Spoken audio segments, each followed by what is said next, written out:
Tonight, Friday night, right-hander Dylan Cease, and he's got to pitch better. He's given up per 9 innings over 10 hits a game right now. 9 innings, he's given up over 10 hits per 9 innings right now. Got to do better. But he'll take a record of 1-2 to the post and a 5.76 ERA. He'll go against former National League All-Star from a few years back, right-hander Mitch Keller, who's off to an okay start, 1-2 and a 3.97. Got to be tough pitching for Pittsburgh. They're just not very good. Cease, when you look at him, he's completed 6 innings only one time this season. He should be a guy that's going 6 and 7 on a consistent basis. Not every time, but he can't go 4 1/3, 4 2/3. You got to get that guy to 6 and 7 innings and take a little pressure off this bullpen. I got news for you. This bullpen is not going to last. This bullpen is the best in baseball right now, but they're not going to last if they have to go to them so often. I mean, I think it's really important. When you got to go into Yankee Stadium, you don't have an off day on Monday. And you've got to have these starters this weekend go and give these relievers a little bit of a breather. So you got Cease and Keller tonight. Tomorrow you got Randy Vasquez, 1-3 and a 4.28. Last time, 2 times that hadn't pitched great. Going against left-hander Bailey Falter, who's struggling, 1-3. Yeah, he's faltering all right. He's got a 5.93 ERA. And then Sunday, that's going to be an early game, folks. 10:35. Right-hander Nick Pivetta, 5-1, a 1.78, going against the veteran left-hander Andrew Heaney, 2-2 in a 2.50 ERA. And I know a lot of you don't know squat about the Pittsburgh Pirates. Derek Shelton's their manager. They've got some household names: Andrew McCutchen, Brian Reynolds, the guy the Padres over a few years were trying to get. I'm kind of glad they didn't get him because he's kind of gone backwards. Right now he's hitting .238 with 4 homers and 16 RBIs. O'Neal Cruz, who was so bad at shortstop last year. He's 6'7", 240 pounds. They moved him to center field.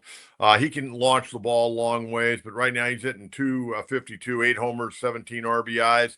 Adam Frazier, who spent a short time with the Padres, not very productive when he came to the Padres. And then they got the former Giant catcher, Joey Bart, who's really starting to come into his own as a major league hitter, hitting .293. Did a good job last year for him. He was a former #1 pick of San Francisco and just never could get it. They thought he was going to be the heir apparent to Buster Posey. He just didn't work out. They traded him to Pittsburgh. And now it seems like he's kind of got his career on track. Probably, a new lease on life. The old change of scenery has really benefited Joey Bart a great deal. But, you would hope, with Cease on the mound, you would hope he could go in there and get this series off to a good start because the Padres don't have an off day on Monday. They got to go right to Yankee Stadium and play 3 games against the Yankees. Then they get an off day. And then next Friday, the 9th, 10th, and 11th, which is Mother's Day. And don't forget that, folks. They're going to be in Colorado. Then they'll be back home. So it's a key road trip. And again, 5 and 7 on the road. Hey, want to remind everyone to get your questions in. We got a lot to talk about today on the program. I want to give you some numbers. Okay, and then I'm going to give you the standings here in a minute. But I want to give you some numbers to take a look at. And this is, through the first month plus, because they played some games in March.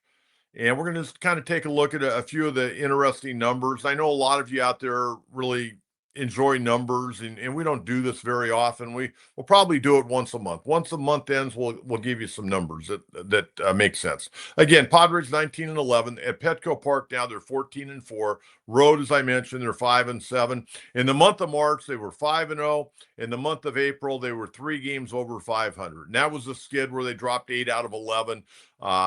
They're 14-11 in the month of April. So far this year in series, the Padres are 6-4. Home series, they're 5-1. Road series, they're 1-3. Versus the National League West. Now, let's remember, they beat Colorado 3 games at Petco Park. And we'll see Colorado at the end of the road trip. They were 3-0 against Colorado. They were 2-0 against the Giants. Right now in the division against the National League West, they're 5-0, which is great. In one-run games, they're trending very well. They're 6-3 in one-run games. And in 1 or 2 run games, they're 3 games over. They're 10-7. So they've done good in tight ball games to this point.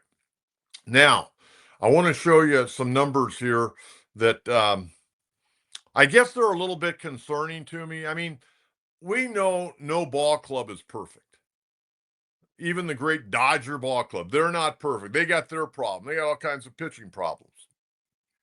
But one of the areas that I am a little concerned with right now is the Padres when they trail late in ball games. They haven't shown the ability yet to really come back. When they get out to a fast start in the game because of their pitching, they can go to that bullpen and they just line them up, and they got those guys. But when they're in tight ball games or when they're behind, they haven't been good. Now take a look at this. When the Padres are behind after 6 innings, okay, they still have 3 at-bats left. They're 2-9. 2-9 when they're trailing after 6 innings. When they're trailing after 7 innings, they're 1-10. And when they're trailing after 8 innings, they're 0-10. Those aren't good numbers. I want to see those numbers turn around a little bit.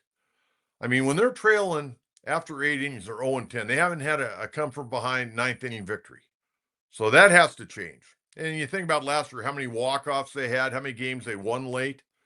And I know they got the nice record and they're sitting in second place right now, but they got to show the ability to come back late in ball games. And I know the other team are bringing their top relievers in, but hey, I don't care. We're the Padres. We want to see them show the ability to come back. And they fight. It's the ball hasn't bounced their way in the late innings. Now, when the Padres are leading, check these numbers out. These are mind-boggling numbers here. When the Padres are leading after 6 innings, they're a perfect 13-0. When they're leading after 7 innings, they're 17-0. And when they're leading after 8 innings, they're 18-0. So that tells you how good the Padre bullpen is. They're not giving it up. They're not burping it up in the late innings. So a hell of an effort by the Padres on that. Okay, let's take a look at the standings. Then I'm going to get into Luis Arraez because we've got to talk about this Arraez situation. Let's talk about the standings. We're going to give you the entire National League.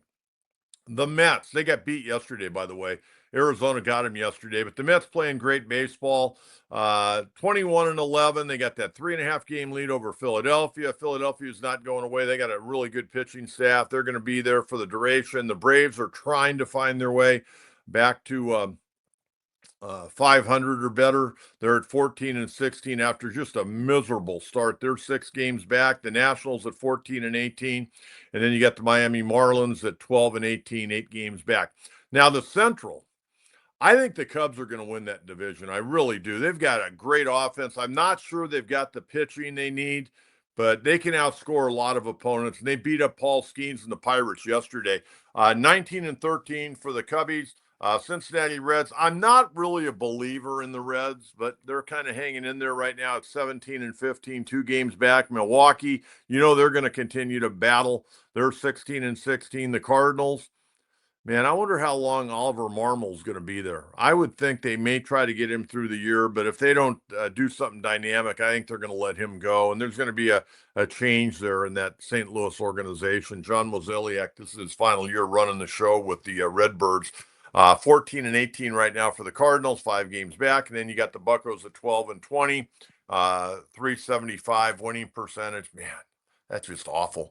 5.5 games back in the wild card already. That's brutal. And then, of course, the National League West Dodgers are playing great. They've won 5 in a row.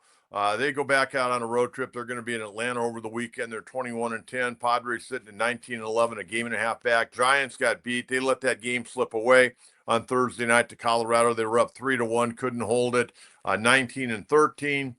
2.5 games back. The Diamondbacks, they're not going away. 4 games back at 17-14. And then you got the Rockies at 6-25. But Rockies right now, they're 2-0, by the way. They're 2-0 in the month of May. So there you have it.